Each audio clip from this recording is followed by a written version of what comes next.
Hello everyone, I'm Marc Daniel Patrick. Thank you so much for checking out the channel and for joining me on here. Don't forget, hit that subscribe button, turn on those notifications, and you can also find me on my Patreon page. We have over 200 reaction videos there that do not and will never appear on YouTube. You can find the link to join in the description below.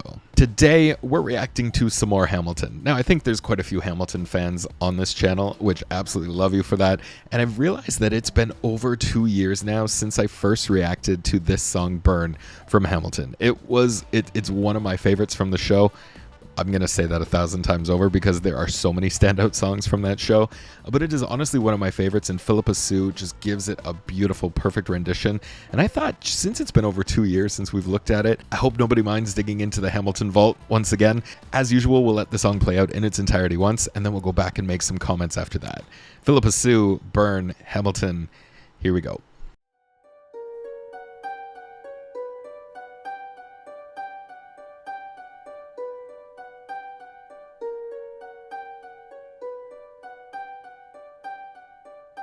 I saved every letter you wrote me. From the moment I read them, I knew you were mine.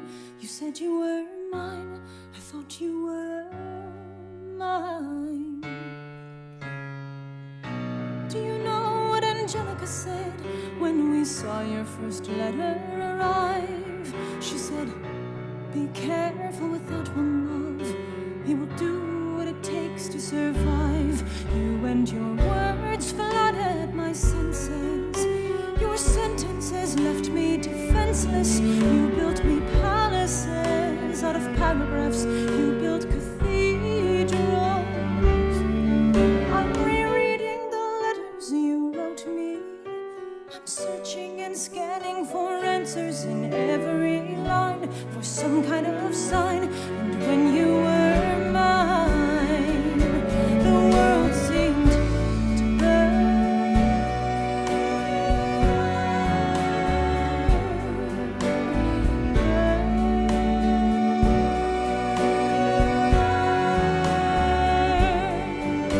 You published the letters she wrote you. You told the whole world how you brought this girl into our bed. In clearing your name, you have ruined our lives. Do you know what Angelica said when she read what you'd done? She said, you've married an Icarus. He's flown too close to the sun. You and your words obsessed with your legacy. Your sentences border on senseless, and you are paranoid in every paragraph how they perceive you.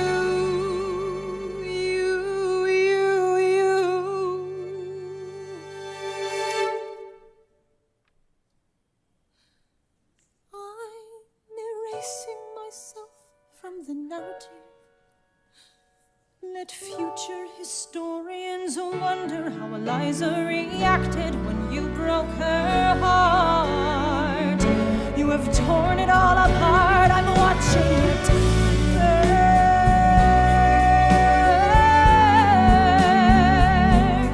Watching it burn.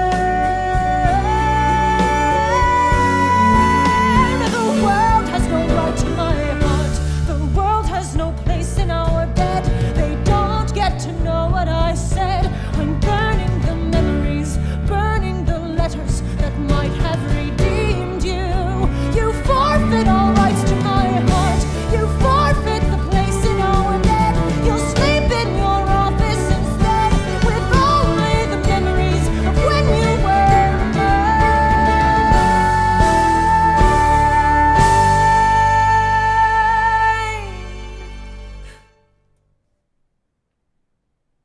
I hope that you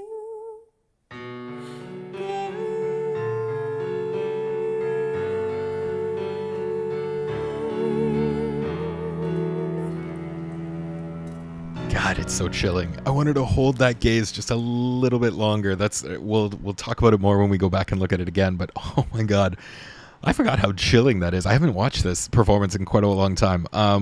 God, Phillipa Soo, Jesus, what a casting choice. So great. All right, I have a couple of comments to make. Let's go back to the beginning and watch it again.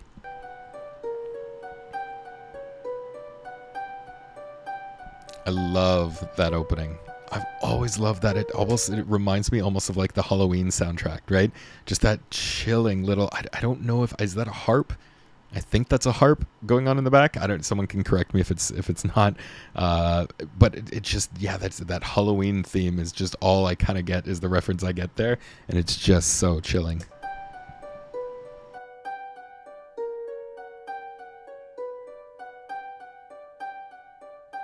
I saved every letter you wrote me. From the moment I read them, I knew you were mine. You said you were mine. I thought you were mine. I love this opening here. She does this so well. It's just that sort of numb effect. Like when you first find out some like horrific news that she just got, you're absolutely just numb. Like you don't exactly know how to react. You haven't decided how you're going to respond to it. And you can see that in her whole body language here, that she's just so numb to everything that's going on right now, and just how her life is just burning around her, and she doesn't really know how to react to it yet. And it's just such a perfect, it's so stoic, it's just so minimalist, and it's exactly what it needs. It's just, it brings you forward wondering, oh fuck, what's coming next? Like what's her reaction actually going to be to this? It's a perfect touch. Do you know what Angelica said when we saw your first letter arrive? She said, be careful with that one, love. He will do what it takes to survive. You and your words flooded my senses. Your sentences left me defenseless. You built me palaces out of paragraphs. You built cathedrals. I'm rereading the letters you wrote me. I'm searching and scanning for answers in every line, for some kind of sign. And when you were mine, the world seemed to burn. I love that line right there. When you were mine, the world seemed to burn, and it's so good. It's almost a reference of like when she was so in love with Hamilton, nothing else around her mattered except for Angelica, quite a bit. We'll get to that in a second.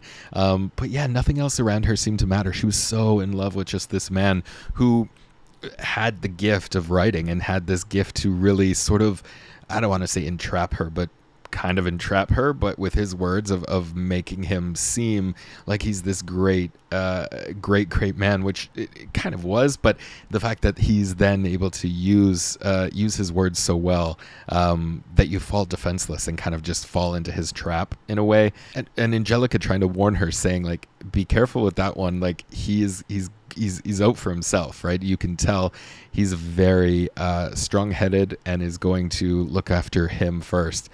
And that's exactly what he did with this pamphlet by publishing this and putting the truth out there without even talking to his own wife first. Really just put himself ahead of everyone else. I've never really noticed that line as much, and it's so good that once they fell in love, the world around her burned because nothing else mattered. And now that leads her to take her life back and say, well, we're going to burn you now instead.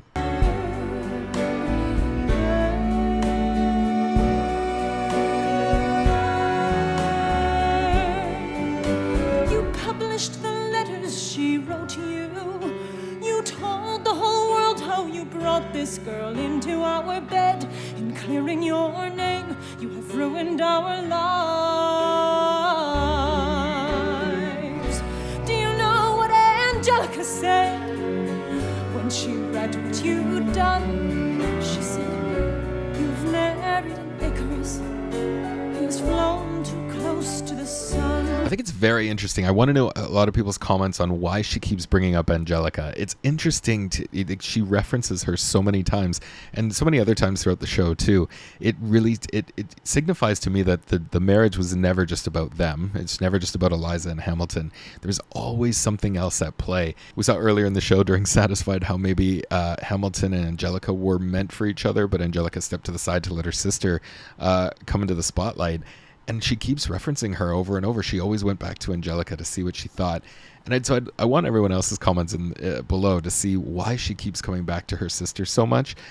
Is it just that her sister is a sounding board and someone she can go to for advice, or is there something a little bit more at play? I don't know. It's interesting how she twice in this song already now she's referenced her sister. You and your words obsessed with your legacy. Your sentences border on senseless, and you are paranoid in every paragraph how they perceive you.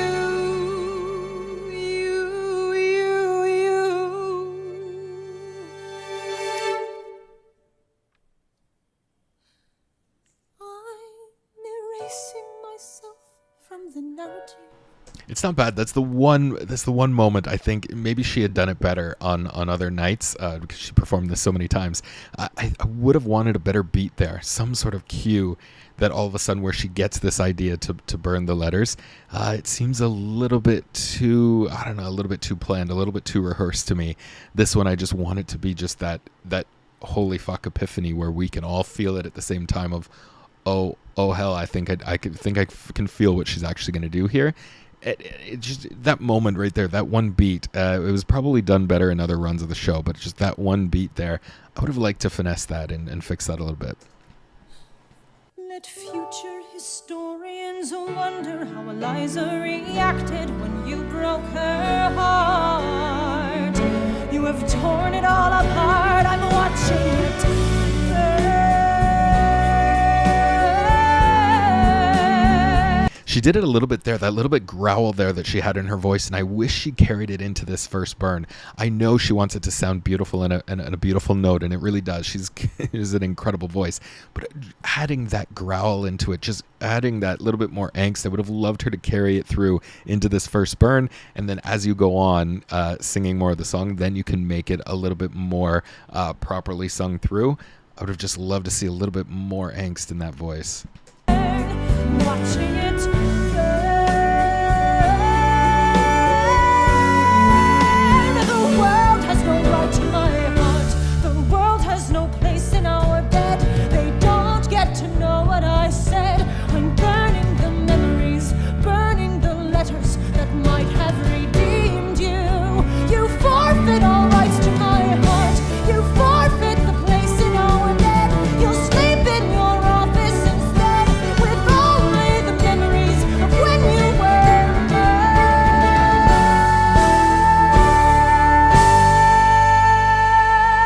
Now that is perfect. I love the way she did that in that song. And I mean, there's that melody repeats itself maybe 5 times over and over. It's the same 4 or 5 notes that she has to keep coming up to, and kind of keeps bringing up the stakes every single time she does it. It's so beautifully executed. This song is sneaky difficult to be able to sing, right? There's a lot of phrasing, there's a lot of breath control that you need to have to be able to get through it, and Phillipa just absolutely dominates it like the professional she is. But I love the way she does that right there. Anytime you have notes that are repeating itself over and over again, or a melody that's repeating itself over and over, it's really hard to keep that interesting or to raise the stakes each and every time. And she does it so perfect. It's, yeah, God. I hope that you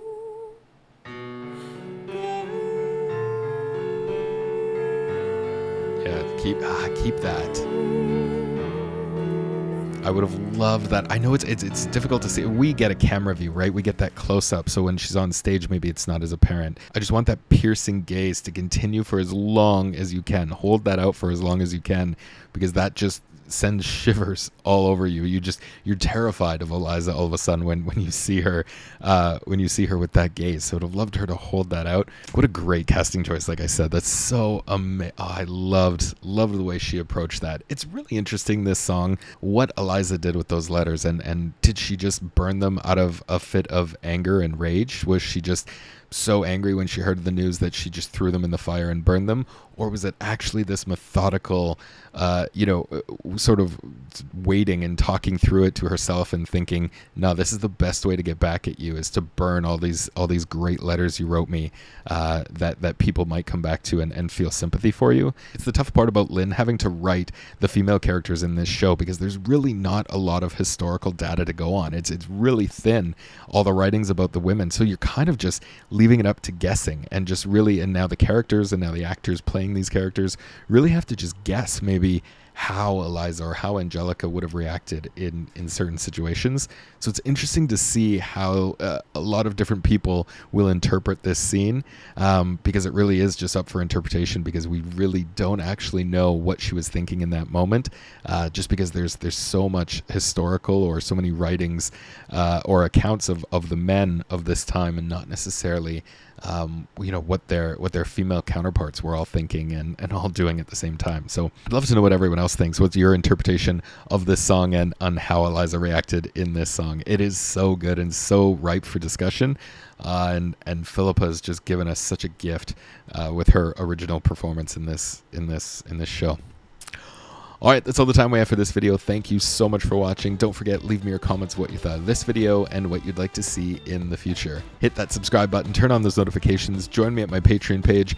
I'm Marc Daniel Patrick, and we'll see you next time.